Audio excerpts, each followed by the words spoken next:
협동조합 운동은 산업화의 거대한 변화 속에서 협동과 공동체의 가치를 복원했습니다. 한국 정부는 협동조합을 비롯한 사회적 경제를 더욱 성장시켜 나갈 것입니다. 네, 앞서 보신 것처럼 문재인 대통령은 최근 한 행사에 참석해 협동과 공동체 가치를 회복시켜야 한다며 협동조합과 마을 공동체 육성을 적극 지원하겠다고 밝혔는데요. 현실은 달랐습니다. 정부가 지난해 법인을 통한 부동산 투기를 막겠다며 종합부동산세를 강화하면서 이들 조합과 공동체가 고사 위기에 놓였습니다. 어찌된 일일까요? 정진규, 조진영 기자가 연속 보도합니다. 서울시 양천구의 한 다세대 주택입니다. 5년 전 7가구가 모여 주택협동조합 법인을 설립하고 매입했습니다. 주택은 조합이 소유하고 조합원들은 주변 시세보다 최대 3배 이상 저렴한 월 30만 원 수준의 주택을 임차해 왔습니다. 이것을 매수할 만한 그 자금 능력이 안 되니까 협동조합으로 모여가지고 법인이 그 전체 부동산을 담보로 해서 대출을 받아서 운영을 해오. 하지만 조합원들은 최근 조합 해산을 결정했습니다. 정부가 협동조합을 포함한 법인의 종합부동산세를 강화하면서 매년 7천만 원에 달하는 세금이 예상됐기 때문입니다. 결국 조합원들은 조합 소유의 주택을 분양받고 기존 월세보다 최대 50만 원 정도 더 많은 대출이자를 내고 있습니다. 법인이 이 부동산을 매각하게 되면 본인들이 임차해 있는 신분을 유지할 수가 없게 되고 직접 소유하지 않으면 여기서 더 살 수가 없게 된 거죠. 다가구 주택을 매입해 조합원에게 임대한 또 다른 협동조합엔 최근 예상치 못한 종합부동산세가 부과됐습니다. 1인 청년 가구를 포함해 조합원 5가구가 거주하는 주택인데 올해 부과된 종부세가 1,200만 원이 넘습니다. 이 주택 1년치 임대료 2,700여만 원의 절반 정도입니다. 이 조합은 매달 임대료의 95% 이상을 주택 매입에 따른 이자와 원금 납부, 건물 유지비 등으로 지출하고 있습니다. 매년 부과될 종부세를 납부할 수 없다는 생각에 조합 측은 이 주택을 상가로 바꾸는 방안을 논의 중입니다. 그렇게 되면 현재 거주하고 있는 5가구 모두 이곳을 떠나야 합니다. 이렇게 종부세가 매년 1,240만 원씩 부과가 되면 현재 거주하는 조합원들이 그 비용을 부담할 수가 없기 때문에 이 주택을 유지하기가 상당히 어려워진 상황이고요. 이 같은 종부세의 여파는 도시의 주택협동조합뿐만 아니라 농촌의 마을 공동체까지 위협하고 있습니다.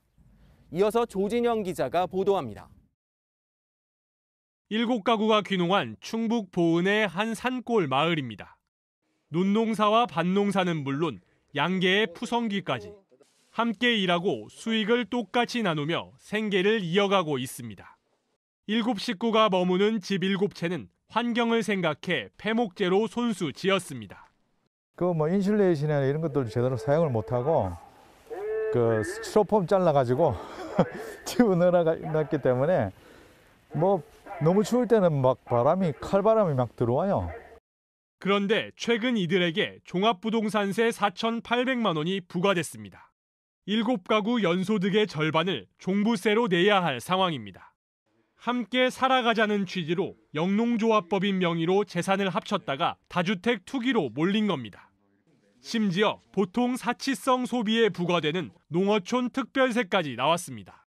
가진 게 워낙 없다 보니까 처음에는 분명히 이거는 우리가 잘못 계산이 됐을 거다. 잘못 책정이 돼가지고 왔겠지라는 생각으로 9가구가 살며 마을 만들기 모범 사례로 꼽혔던 마을 법인에도 종부세 8,400만 원이 부과됐습니다.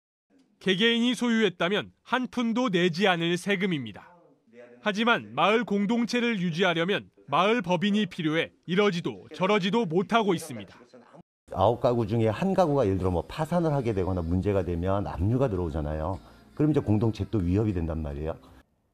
부동산 투기를 막기 위해 강화된 종합부동산세.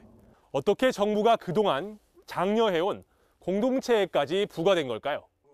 문재인 정부는 출범 이후 공공임대의 빈자리를 채우기 위해 민간임대를 장려해왔습니다. 그런데 지난해 7.10 대책 이후 민간임대에 대해 세금을 더 많이 내도록 제도를 바꿨습니다. 주택이 일시적으로 올라가는 이제 현상이 생기니까 이제 허겁지겁 이제 법인이 또는 뭐 그 투기 세력이 이 주택의 가격을 올린다고 이제 판단을 하고 이제 그 관련 세법들을 굉장히 강화한 거예요. 기존 주택을 사들여 저렴한 가격에 빌려주는 사회적 협동조합이나 마을 공동체가 민간 영역이라는 이유만으로 소위 투기 세력으로 몰린 겁니다. 반면 집을 지어 빌려주고 수익을 올리는 민간 건설사는 공적인 역할을 한다는 이유로 종합부동산세 부과 대상에서 제외됐습니다. 정부 여당은 지난 10월에서야 사회적 협동조합에는 종부세를 면제해야 한다는 내용의 법안을 발의했습니다.